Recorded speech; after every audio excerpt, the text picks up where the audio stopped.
আপনারা অনেকেই হয়তো স্ট্রেঞ্জার থিংস ওয়েব সিরিজটি দেখেছেন। ম্যাট ডফার এবং রোজ ডফার দ্বারা পরিচালিত 2016 সালে মুক্তি পাওয়া স্ট্রেঞ্জার থিংস বর্তমানে নেটফ্লিক্সের খুবই জনপ্রিয় ডিমান্ডিং শোগুলির মধ্যে একটি।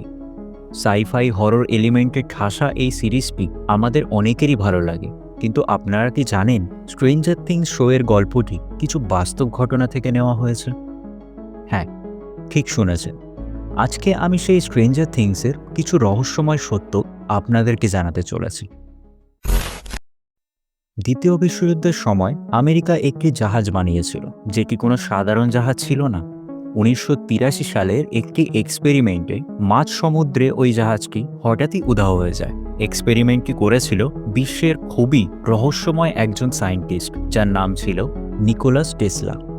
নিকোলাস টেসলার বহুদিনের চেষ্টা ছিল জাহাজটিকে টেলিপোর্টের মাধ্যমে এক জায়গা থেকে অন্য জায়গায় পাঠানোর, আর সেদিন সে তার ওই এক্সপেরিমেন্টে সফলও হয়। ইতিহাসের পাতায় এই এক্সপেরিমেন্টটি দি ফিলাডেলফিয়া এক্সপেরিমেন্ট নামে পরিচিত। পরবর্তী সময়ে অনেকে এই ঘটনাটির উপর বইও লিখেছেন, আবার অনেকে সিনেমার পর্দায় তুলেও ধরেছেন, কিন্তু সরকার সবসময় চেষ্টা করে গেছে ওই ঘটনাটিকে ধামাচাপা দেওয়ার। এমন সময় আল বেইলেক নামের একজন ব্যক্তি দাবি করেছিল যে সে ওই এক্সপেরিমেন্টটি নিজের চোখে দেখেছিল এবং সে আমেরিকার কিছু সিক্রেট প্রজেক্টেও কাজ করেছিল, যার মধ্যে একটি নাম বারবার সামনে আসে, যেটি ছিল প্রজেক্ট মন্টাগ।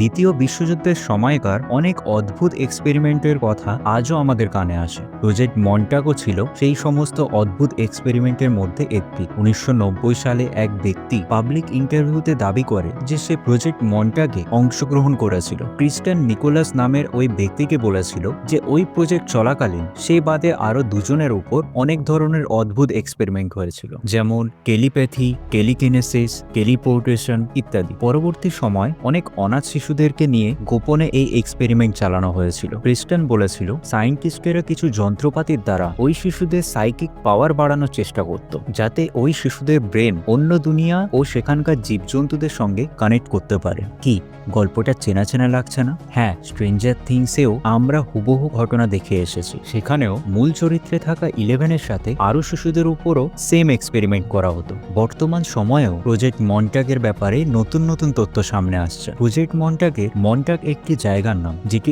আমেরিকার নিউ ইয়র্কে অবস্থিত। এই মন্টাগ শহরের মধ্যে অনেক গভীর জঙ্গলে একটি বিল্ডিং আছে, যেটি প্রজেক্ট মন্টাগের এক্সপেরিমেন্টে কাজে লাগতো, কিন্তু বর্তমান সময় এটি একটি অ্যাবেন্ডেন বিল্ডিং, যেখানে কারোর যাওয়া আসা নেই। আবার কিছু কিছু মানুষের মতে এখনো ওই বিল্ডিং এ সায়েন্টিস্টদের যাওয়া আসা তারা লক্ষ্য করেছে। ক্রিস্টান নিকোলাস বলেছিল তার সঙ্গে এক্সপেরিমেন্ট চলাকালীন সে একটি অদ্ভুত জন্তুকে নিজের চোখে দেখেছিল, যেটি দেখতে খুবই ভয়ঙ্কর ছিল। ওই সময় তার কথা কেউই বিশ্বাস করেনি, বরঞ্চ তাকে সবাই পাগল মনে করত। কিন্তু 2018 সালে মন্টাগ শহরে এমন কিছু ঘটনা ঘটেছিল যেটাতে ক্রিস্টান নিকোলাসের বলা কথাগুলিকে সত্য প্রমাণ করেছিল। আসলে ওই সময় কিছু মেয়েরা মন্টাগ শহরের বিচের ধারে এক ধরনের অদ্ভুত জন্তুর মৃতদেহ পায়। তাদের মতে ওই জন্তুটির চেহারা আমাদের দুনিয়ার কোনো জন্তুর সঙ্গে মেল খায় না, কিন্তু সরকার এই ঘটনাটিকেও চাপা দেওয়ার জন্য জন্তুটিকে রাকুন বলে চালিয়ে দেয়। কিন্তু সত্যি বলতে রাকুন আর ওই জন্তুটির মধ্যে অনেক ফেরা ছিল। স্ট্রেঞ্জার থিংস ফ্যানদের মতে ওটি ডেমোগর্গন ছিল, যেটাকে আমরা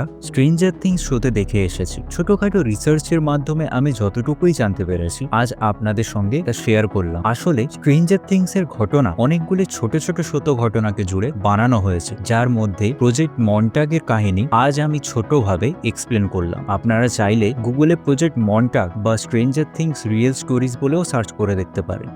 তো আজকের ঘটনাটি এই পর্যন্ত, আবার দেখা হবে পরবর্তী কোনো রহস্য নিয়ে। ধন্যবাদ।